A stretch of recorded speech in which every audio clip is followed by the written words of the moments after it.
Yo, what's up everybody? How you doing? This is your Coach Rans, and today we're going to take a quick little journey into the idea of opinions and what opinions do and how they can either be beneficial or for most of the time they're destructive. They're not beneficial. So let's just take a quick little dive. Now, first I want to thank everybody who supports this channel. Hey, go over to my Patreon channel and support the channel. I greatly appreciate it. We're going to start doing more special things over at Patreon. Discounts for my popcorn company at Uncle Ren's Popcorn will be available there. So go over, join Patreon. I greatly appreciate it. It supports the channel and it helps us to build even more. Now, for everybody who haven't subscribed, subscribe to the God Doggone channel. Subscribe. And if you're watching this and you clicked on it from Facebook over to YouTube, or subscribe to the YouTube channel. Click the bell icon so that you can get updates. I have a longer video that I want to do later on. It's going to be about the esoteric view of the movie The Truman Show, so we'll look out for that video coming real soon. And for everybody who's been with me on my lives concerning how to buy a house, getting your credit right, I appreciate you guys to be there as well. Now, moving right along, real quick video about opinions. So me and my wife, of course, during this whole quarantine time in our city in Atlanta, the state of Georgia, actually, we have our shelter in place. So we've been binge watching a lot of little series, shows, movies. Essentially, we're spending more time at home and we're getting more rest and that sort of thing. And it's great. So we've been watching this show called The Knick. The Knick is set in 1900 for the hospital called the Knickerbocker, which was a real hospital. And it goes over a lot of racial, it goes over a lot of medical, a lot of different things that happened during that time frame. Injustice towards women, immigrants, Typhoid Mary, just a whole bunch of different things that are very historical with, of course, artistic licensing being added to it. And you know, it's a really good show. I really like it. If you don't like surgeries, though, you may not like it. It's a little bit of cutting off some limbs and some digging into some bodies, but you know, it is what it is. I don't particularly care for that, but it's all right. You'll live. You won't die. But watching the show last night, I made a statement because they was going through a part in season 2. We're on season 2 about blood transfusions, right? And I told my wife, I was like, you know, there's a black man who invented blood transfusions, and you know, the thing is that I grew up being told that he died in a hospital because they refused to give him blood transfusion. Now, if I'm 48 years old, if you grew up around the same time frame as I did, because this happened in the 1950s, you would more than likely think the exact same thing. So, of course, my wife, she grew up north. She had never heard of this. She didn't know about this. Well, she was a military brat, let me put it actually more concise. So she didn't really know of this thing. So we went and we looked it up and we researched it. Now, of course, I knew that it was Dr. Charles Drew. Dr. Charles Drew is taught in Black History Month year after year after year in the 80s. I always heard of Dr. Charles Drew. He, you know, in the Red Cross, the blood banks and blood transfusion, knew about the man. But what we was always told, even in class by white teachers and black teachers alike, that he was in a car accident in the South with 2 other doctors. The car tumbled, and they refused to give him a blood transfusion. So it was the irony of the man who invented the blood transfusion died because he couldn't get a blood transfusion. So upon researching more, me and my wife started to see that the accounts were a little bit different. They were admitted to a white hospital in the South and were treated. All 3 men were treated according to doctors' records. They were admitted, they were treated. Now, once they were stable, the 2 men who were stable, there's a bird over there doing all kind of crazy things. Once they were stable, then the other 2 men were sent over to a black hospital, Washington Hospital, which was a black hospital. But Dr. Charles Drew, they said his injuries were too grave to survive, and so he died. Now, because it was habitual that blacks were turned away from white hospitals, and this is one of the things that happens often in this show, The Knick, blacks being turned away from white hospitals, it is reasonable for black people of that time in the 1950s and 60s to deduce that the reason why Dr. Charles Drew died is because they refused to give him a blood transfusion. But it is also reasonable for the doctors, because it's done today, that when looking at the severity of the injuries to determine that a blood transfusion is not going to help. And in the times of when you look at blood banks, depending upon how much blood is available, doctors sometimes are more stringent about if they will give a blood transfusion or if not. So you would have to go and do the research not only on those doctors and those nurses and understand what's going on, but also what was going on with the blood banks in that area, and did they have enough blood, and that would make did the hospital have enough blood?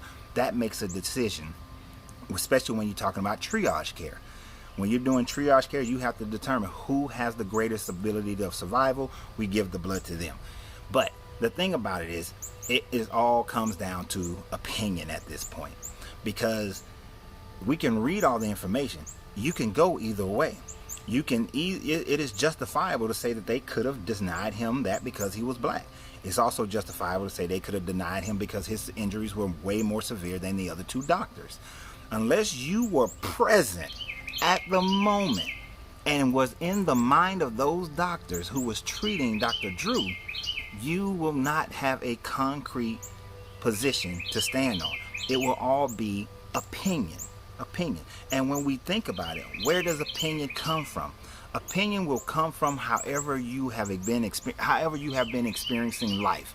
Whatever life has given to you, whatever your parents have shown you, whatever experiences you have had, those will shape your opinion. Historians, I know people like to point out historical fact. But even when I point out historical fact, I always look at what was the culture, what was the politics, this particular person writing the history, what were their politics? Because even the most unbiased historian is still going to be biased at some degree. So we have to step back and say that all history, all accounts, all books are written based on someone's opinion of what was going on, what was happening, the culture, the thought process. Look at history. History is written by the victor. So if the victor writes the history, then the history books is written based on the opinion of the victor. Sure, we can say who won at the Battle of Gettysburg. We can say who won at the Battle of the Moldovan Bridge.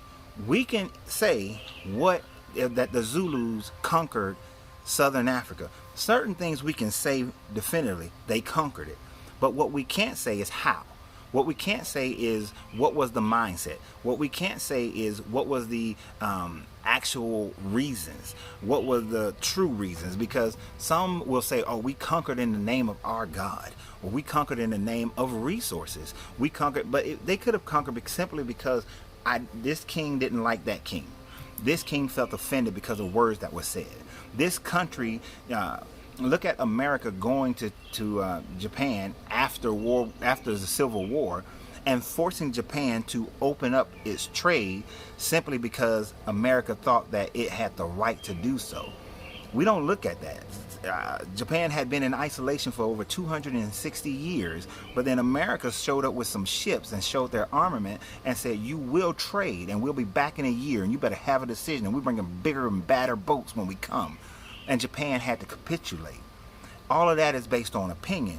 We may look at it in history and say, like, look at American imperialism, depending upon your point of view, or American expansion of democracy. It's all based on what your thought process is. So we have to step back, and when people give us information, we have to truly and honestly say, where does that come from? What is their opinion? Because we are living our lives based on the opinions of people long dead and long gone.